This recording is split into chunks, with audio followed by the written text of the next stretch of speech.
Hi, I'm Matt. And I'm Tom. And we're on the roof of Heathrow Airport. I have no idea if you can see that.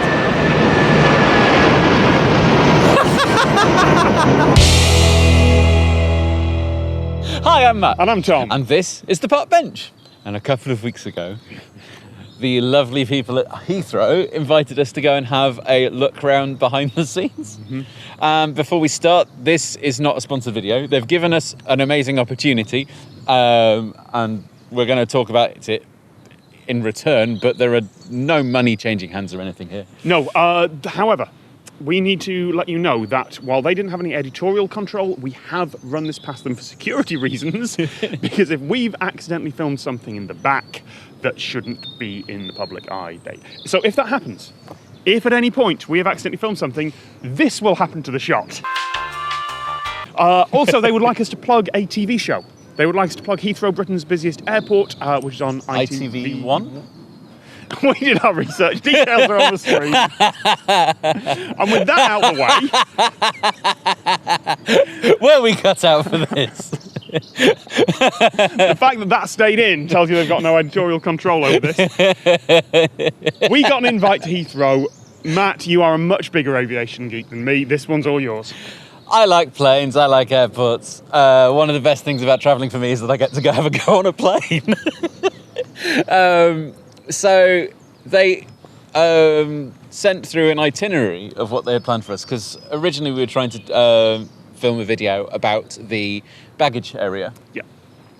And then they gave us this itinerary, which said baggage area, Terminal 2 roof, control tower, and airside or apron. Oh. Hello. And I couldn't find a good enough story for my channel about the baggage system itself. Yeah. It's a really cool bit of technology, but it fits here where we can just geek out about it. So that's exactly what we're going to do. Yeah. So we met up with the lovely people at Heathrow Airport who took us through security, unsurprisingly. Which we can't show you. No. Basically, the main thing that is going to be not shown about this, or if there's stuff we're not talking about, it might be because it's security related. Yeah.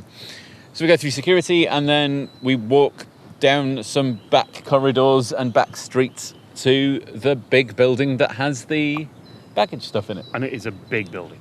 It's, I think it was 35, 40 metres high. It's got enormous. 5 stories in it. And each floor has multiple layers of conveyor belts. And if you're a conveyor belt fan, this is the video for you. Yes. Now, this is the point where I put my glasses on and read from my notes. I took notes because I knew we weren't going to remember all the facts here. So they said they were going to show us the route that a bag would take. Yeah. So from going through check-in, it goes through check-in, then lands on the conveyor belt, and to you it disappears, and then it appears on the return path. The conveyor belt in the arrivals. So this is Terminal 3 at Heathrow Airport. It has 6 collector lines, and you filmed those. Those are the blue conveyor belts. So from all of the check-in desks, all of those bags go onto one of those 6 lines, which then put it into the main system. And that takes you from the main terminal building to this big baggage building. The whole system is, I think, about 13 kilometres of belts. Ooh. Every bag on those belts is tracked by photoelectric sensors. So if something slips somewhere, it's going to know it. So if you've ever wondered why they put a tag on your bag and then put another random bit of barcode on the other side, it's just so if the bag's not visible to the scanner, it can still scan it. Yeah, huge number of scanners everywhere in the system, tracking every single bag as it goes through. Anything that is coming in from another flight goes into the same system the same way. All gets scanned and screened in stuff that we aren't allowed to show you. But yeah, it's all tracked. That's what got me. The whole thing is not just a conveyor belt, it's a system of conveyor belts that know where everything is. And they said that if something slows down for a very short amount of time, the system will know, alert someone, because if a bag hasn't got from here to here in the normal amount of time, something's wrong. Mm-hmm. Conveyor belts are colour-coded. Oh, yeah. There were blue ones for the input. Yeah, that's the sort of main lines through it. Yeah. I can't remember what the other colours were. The green ones were going to the storage area. Yes, which we'll talk about in a bit, yeah. And the big sortie thing with the Yes, zippy. What was the that called? pre-sorter. The pre-sorter. So all the bags, they come out of the check-in area. They go through these 6 lines. They go up and over a bridge into this other building, which is pretty cool. Yeah. It's like a big, long, diagonal slope of bags. And then into this other big room where they come back down again and into the pre-sorter, which is effectively a roundabout. I swear it looks like what someone who's designing a movie set based on conveyor belts and factory things would design, because there are so many things going at so many angles, and it is so visually interesting that you wouldn't expect it to be like that. There's going to be some straight conveyors. No! It reminded me of a Pixar film. It was either reminding me of the Doors bit in Monsters, Inc., or I think something else that I can't quite remember, which I think was Toy Story 2, but I haven't seen that recently enough, but I think it was reminding me of that. It's every conveyor belt chase scene in the movie. It's great. Oh, one of the favourite bits on the conveyor belts that I saw in the room with the pre-sorter in it was there were 2 lines merging. One was coming from above and one was coming from below. And there was I was about to do hand actions. I can show you the video of it. They merge vertically, and the top conveyor belt stops, and a bridge lifts up, and the bag can come in from the bottom, and vice versa. It's all very clever. it's all. There is a human in the loop on everything. Yeah. But if there's nothing unusual about the bag and it's in the right place, just dealt with. It's in the right place. It's one of those things that it's an automated system, but there were still humans all over the place. Yeah. So this pre-sorter that we mentioned was effectively a roundabout. Everything goes via it, and then they can choose an exit to wherever they're meant to be going. Yeah. And the system, because of the barcode tracking, knows where everything is and where it's meant to be going. Yeah. So it goes onto this pre-sorter thing, which is going round and round and round and round and round. When it finds the right exit, it tips it down a chute into the next conveyor belt. Yes. Good. That was pretty much all we did on level 10. On the next level, that was the other thing. Heat and air conditioning. Oh, it's bloody boiling in there. Yeah. It was a few weeks ago, and it was just if it was either drizzling or pissing it down. So I wore a coat and a hoodie. Yeah, and in there it was 25 degrees maybe. I was boiling. Yeah. And I was holding cameras, so I couldn't really carry my coat as well. So. There are a lot of motors moving a lot of stuff in there. They all put out heat. So from there we went to the early bag store. That is a cool room. It is a robotic storage system for bags. There were multiple aisles, each with, 2-3 story heights worth of bag stacking. Yeah. And each aisle had its own robotic bag grabber, which could grab, I think, 2 bags at a time. While you were filming, they told me something, that it's deliberately designed so that each aisle can technically have 2 robotic bag grabbers. Okay. Because it's you've got aisle, robot, aisle, robot, aisle, robot. Oh, one from each side? So if one of the robots breaks down, the one next to it can take over its job. That makes sense. Yeah. That means your bag doesn't get stuck if a robot breaks. 4,800 places for bags. In theory, they're never going to go over 4,600 because they need a bit of space to move things about. Yeah. And that is for bags if you've checked in more than 2 hours before your flight, or if you've got a connection Heathrow that's longer than 2 hours. Your bags are going in there.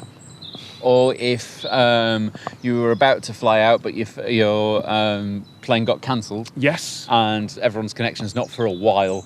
That's a clever, easy to find place for the system to dump the bags. Yeah. Because in most airports, it's just a warehouse with bags on the floor or on shelves and with humans, and computers can remember where things are better than people can. So Heathrow has, they call them A, B and C days, and it's separate for both arrivals and departures. C is a normal day, B is it's quite busy in here, A is everything is as busy as it can be. That's flying just before Christmas or Easter or something like that.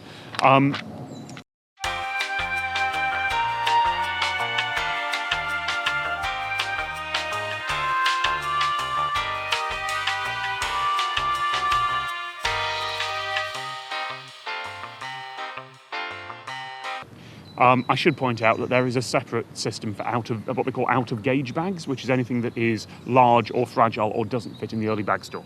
This is designed for the stuff that is just going to get put on the plane. I think that's all we've got for the early bag store, which means we moved on to the robot arms, which sadly were not running at the time. No, they weren't running at the time, but the eventual output for all these bags, once it gets into the system, it has to get into the plane. Yeah. And to get into the plane, they, in most cases, will go into one of the bins, which is, if you've seen them in an airport, the silvery containers that are sort of like a square with a triangle chopped out at the bottom, because that fits inside a plane shape. I don't think I got any footage of these because we didn't have permission from the airlines to film their individual things. We only had permission for the airport itself. But look out of the window of an airport next time if you don't know what I mean, and they're a silvery thing on a trolley going towards a plane. So that is just a big box they stack bags in. And normally, unless high-tech airports, a human will just pick up bags and put them in it. Yeah. If you're not using the robot arm, they had a conveyor belt that went up to nice, easy lifting height to where you're about to put the bag, and that went up and down. And the system automatically puts the bags in weight order. What is it? Yep. Heaviest at the bottom. Well, again, these are things that I found out while you were off filming, is that, they just put them in weight order. Why on earth is my pocket vibrating? That can wait. Professional. So if you're not going to go full human lifting, they have these two KUKA robot arms. Hi, can I call you back in 10 minutes, please? Sorry about that. Bye. Guess who forgot he had a phone call at 11 today? I'll call her back. It's fine.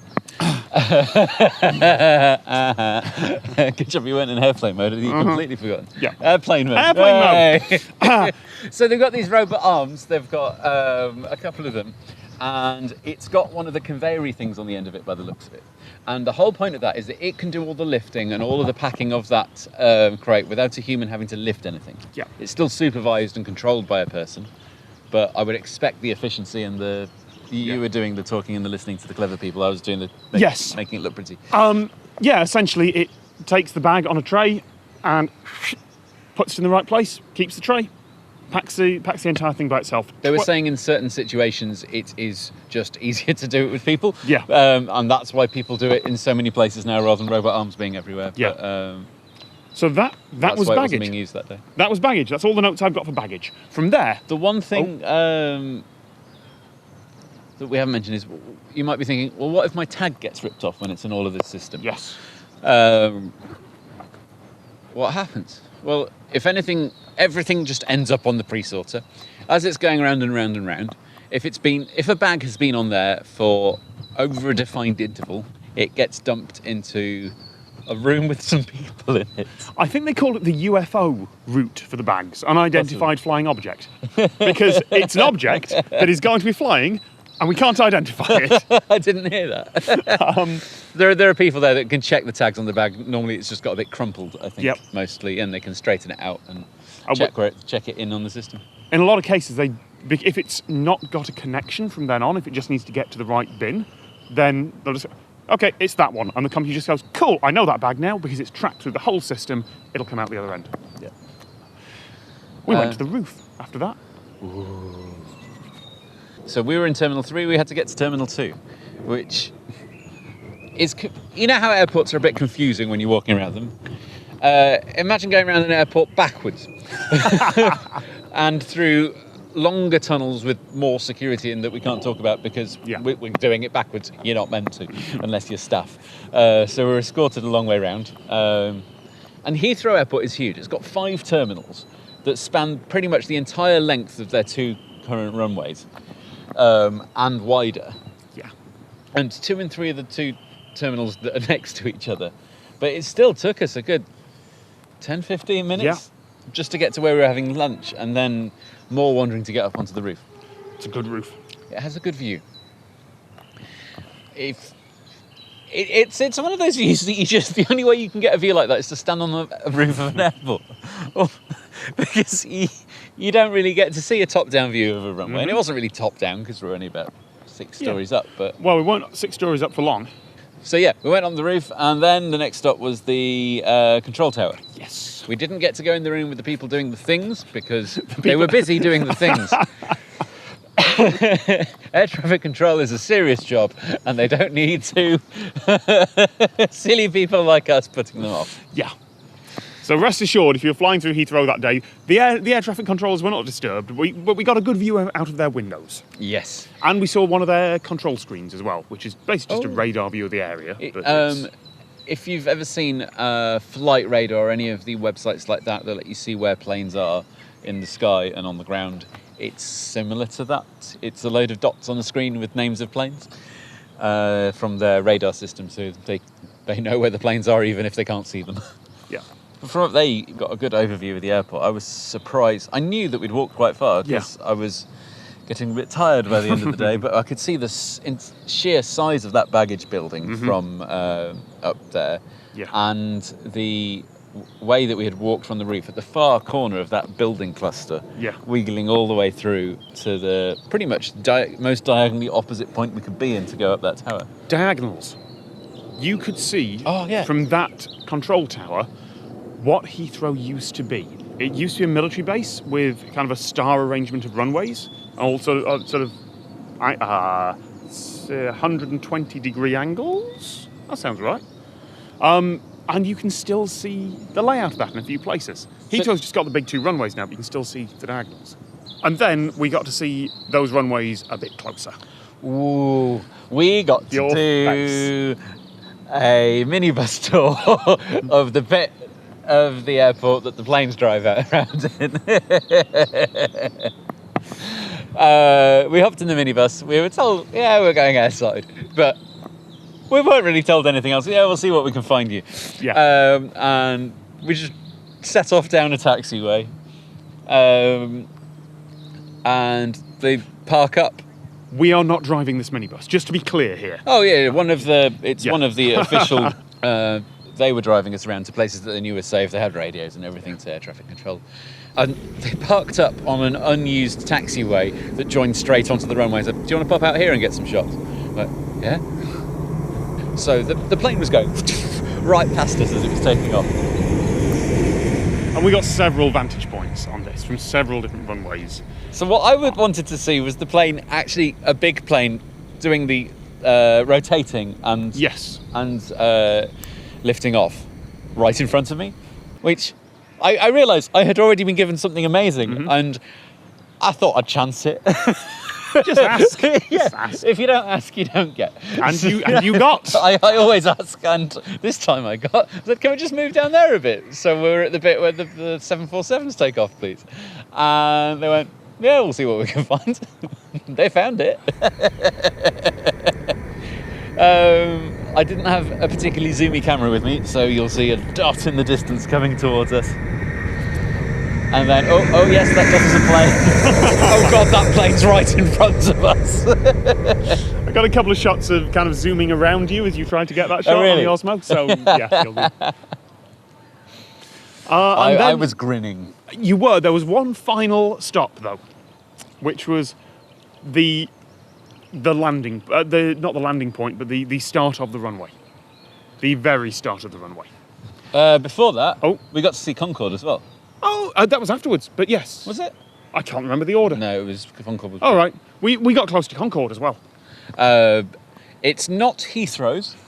It belongs to BA, and they have parked it on their own area, just on the edge of Heathrow. So we're still on the other side of a fence, looking at Concorde. And I've seen underneath a Concorde before, because at the Intrepid Museum in New York, there is one on the side, but there is no... You can't see the side of it up close because there's tables and chairs underneath it where you can have your lunch. Okay, that's good. That's good. But I haven't, seen a profile, anything other than a Concorde's arse from up close before. And it amazes me how tiny the windows are. Yeah, on it. The windows on it are basically about that big because it had to have windows. And the engineers really didn't want it to have windows, and that's what they compromised on. The only thing that Concorde can do is go fast. Everything else is a compromise. Yes. And that's probably why it doesn't fly anymore. Then after that, our minibus driver followed one of the bright orange, yellow, flashy cars. Yes. Who took us to the... It's such nice weather that the camera has overheated. I don't quite understand how, but it says it's overheated and it's stopped. Fortunately, we're mostly cutting to B-roll now. You were following the flashy car. We followed the flashy car to the very beginning of the runway. That day there was mostly a taking off runway and a landing runway. So we went to the very beginning of the landing runway. And we had planes flying over our head just before they landed. Yeah, they are. We're not full on, I feel like I need earplugs for these 5 minutes I'm standing here, noisy. But working there every day, yes. Yeah.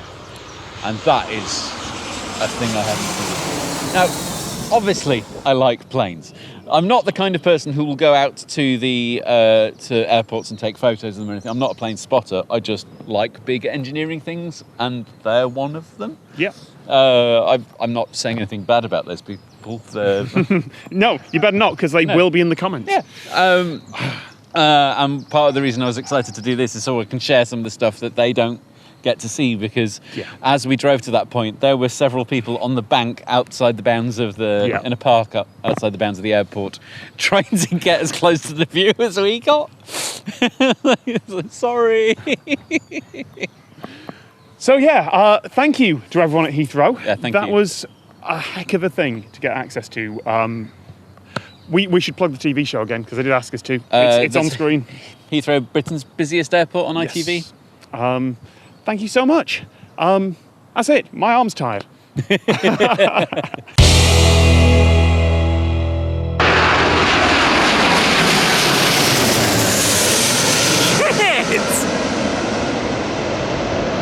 job holding your nerve there.